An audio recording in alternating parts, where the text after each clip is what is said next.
John Locke. John Locke adalah ahli filsuf dan ahli fisika dan dianggap sebagai ahli empirisme pertama di Inggris yang mengikuti tradisi diawali oleh Francis Bacon. Locke sendiri banyak disebut sebagai bapak dari liberasi klasik dan banyak member perubahan dan kontribusi dalam perkembangan epistemologi dan filosofi politik. Lahir di daerah kecil Brington di pinggiran Bristol, Locke lahir dari pasangan Puritan. Setelah itu, keluarganya pindah ke kota Bedford pada tahun 1647. Locke masuk ke Westminster School di London dengan rekomendasi beasiswa dari sahabat ayahnya yaitu Alexander Popham. Setelah lulus dari sekolah tersebut, Locke masuk ke Christ Church. Locke menemukan tulisan-tulisan dari René Descartes yang termasuk sebagai filsuf modern pada masa itu. Nah, pada saat itu bersekolah di sana pula Locke menjadi anggota dari Royal Society. Pada tahun 1656, Locke memperoleh gelar sarjananya dan pada 1658 mendapat gelar master. Setelah lulus, Locke kembali menempuh pendidikan dengan fokus pengobatan dan memperoleh gelar untuk pengobatan pada tahun 1674. Nah, pertemuan dengan Lord Anthony Ashley Cooper di kala membutuhkan pekerjaan membuatnya pindah ke Shrewsbury untuk menjadi dokter pribadi Lord Ashley. Melanjutkan pembelajaran pengobatan di bawah Thomas Ingham pada tahun 1671. Lord memperoleh posisi sebagai Secretary of the Board of the Trade Plantations and Secretary to the Lords Proprietary of Carolina, dan banyak mengkontribusi pemikiran dan membantu pergerakan ekonomi dan perdagangan internasional. Saat Shrewsbury terpilih menjadi Lord Chancellor pada tahun 1672, nama Locke banyak dikaitkan dengan politik. Periode 1673 dan 1678, Locke melakukan perjalanan ke Prancis bersama Caleb Banks. Setelah itu, pada periode 1679, Locke menulis The Two Treatises of Government. Nah, setelah itu dicurigailah akan keterlibatan pada persekongkolan House of Ray.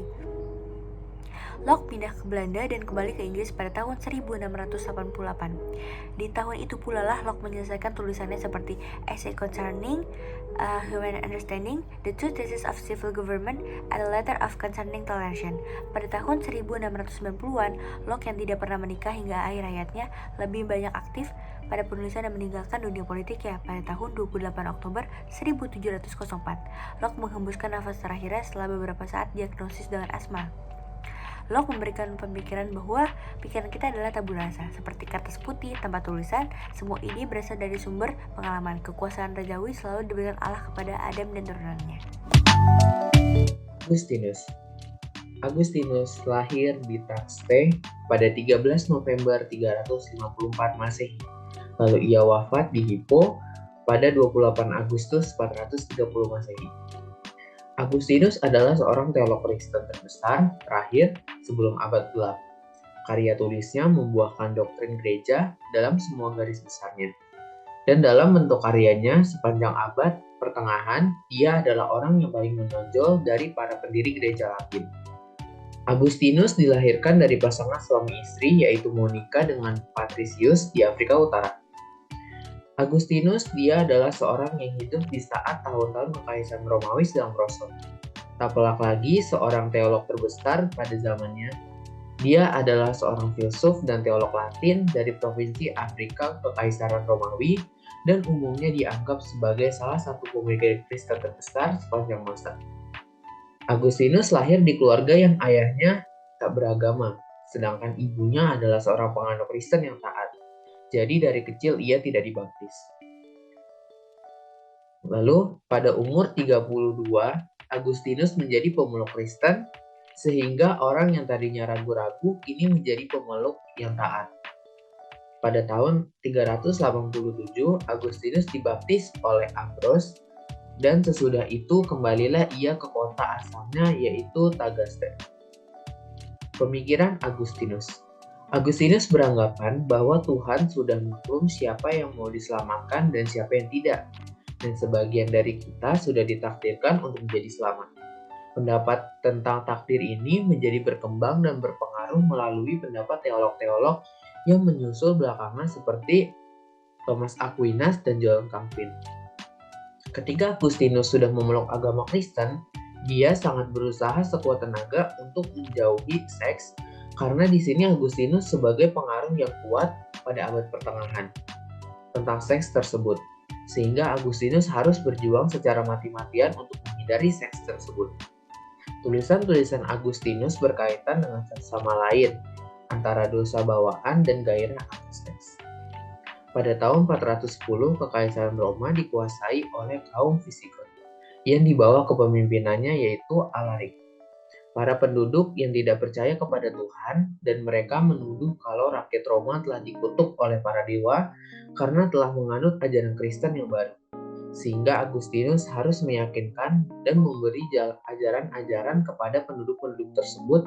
Salah satunya Agustinus menuliskan buku yang berjudul The City of God yang berisi tentang pembelaan terhadap kaum Kristen tentang penuduhan kalau penduduk Roma telah dikutuk oleh dewa.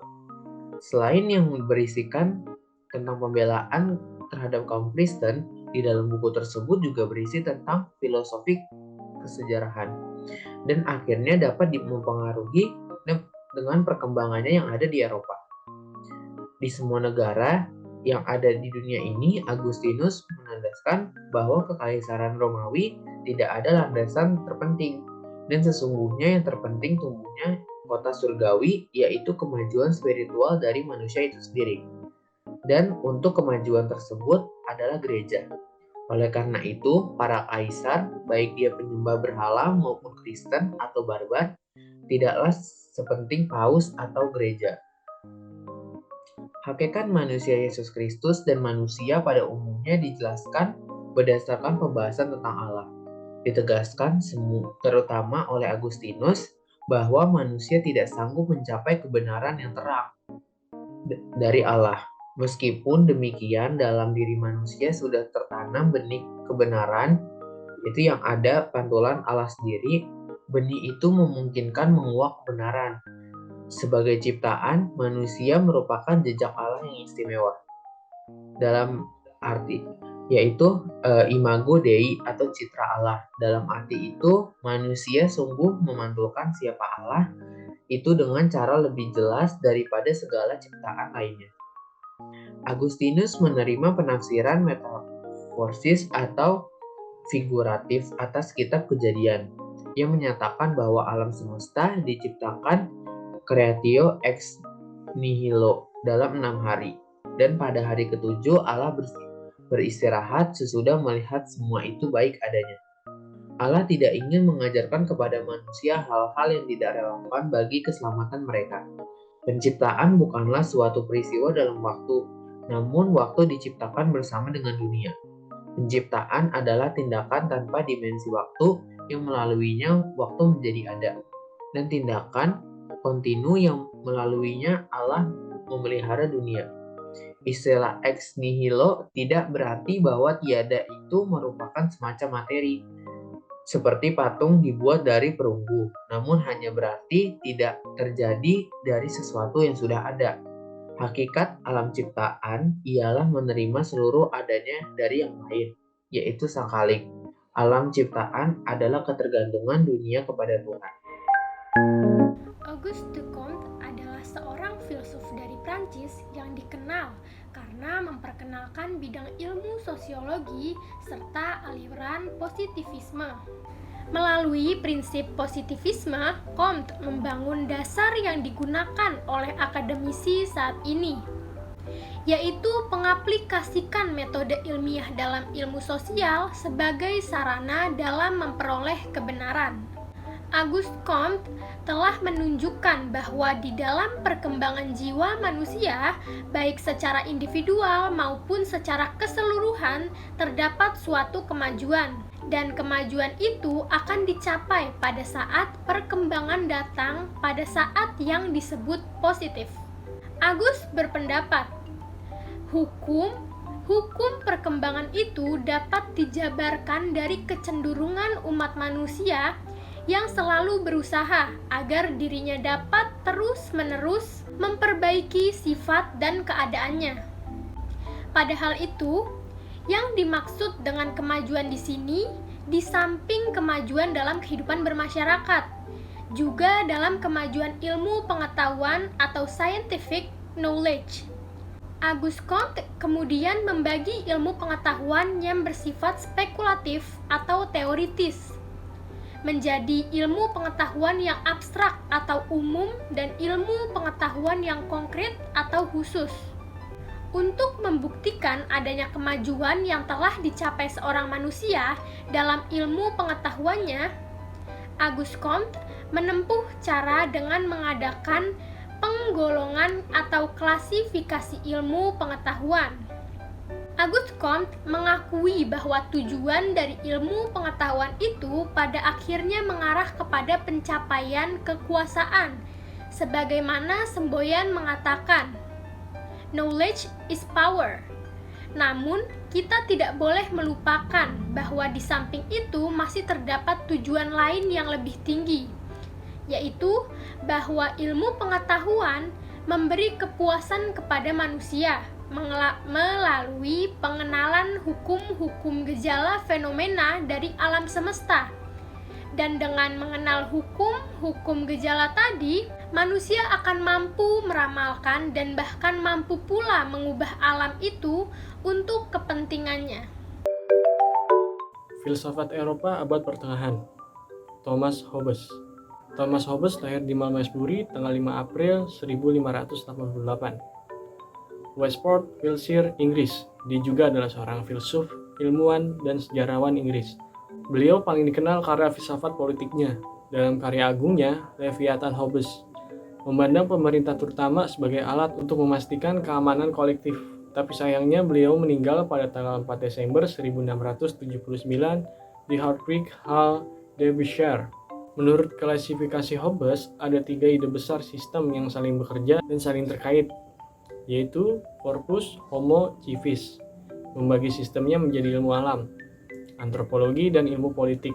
Nah, berikut ini adalah sistem-sistemnya si Hobbes.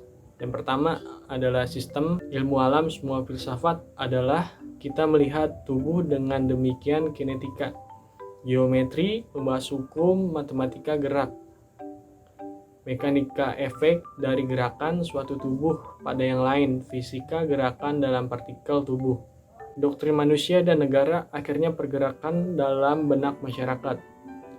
Sistem kedua adalah doktrin manusia. Bagi Hobbes, manusia hanyalah contoh kebenaran hukum fundamentalnya tentang sebab dan akibat yang diperlakukan.